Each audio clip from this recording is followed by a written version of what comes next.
Macam mana diorang boleh survive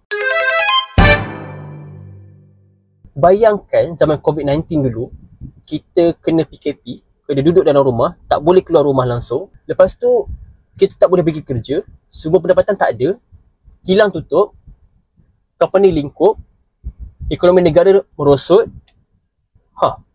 Bayangkan.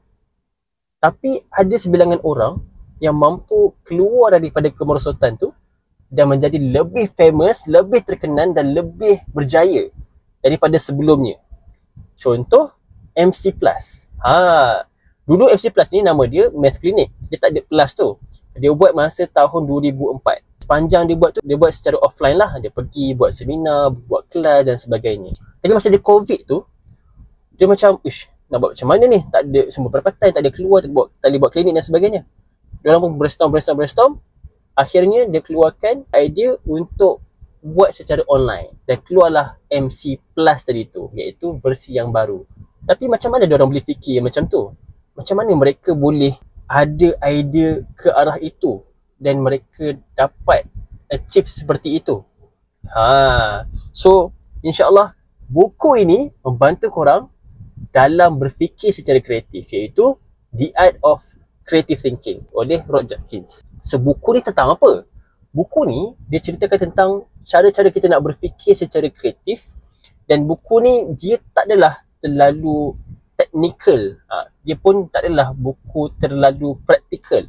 Tapi nak senang katanya adalah dia macam lebih kepada spark cara kita fikir.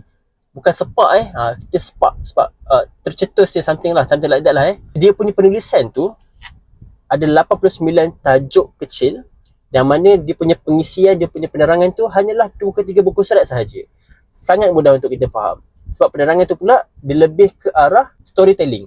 Dia pun menggunakan cerita sebenar lah, ataupun menggunakan tokoh sebenar.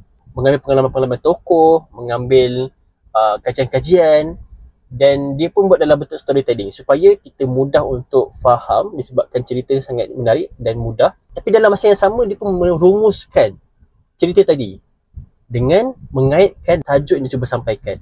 Contoh tajuk dia adalah Surprise Yourself. Kejutkan diri kamu.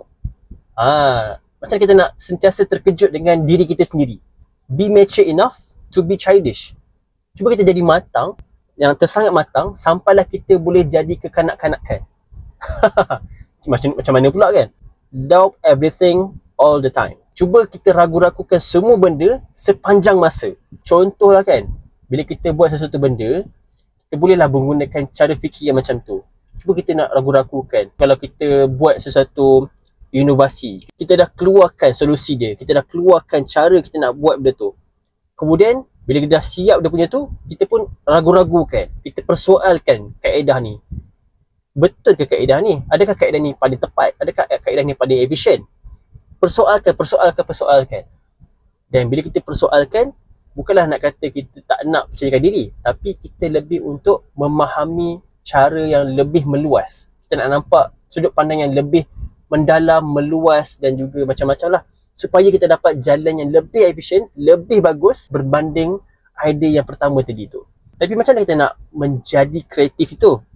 So kita gunakan buku ini untuk guide kita, untuk bimbing kita cara kita nak fikir. Itu saja daripada saya. InsyaAllah sehingga bertemu lagi. Assalamualaikum.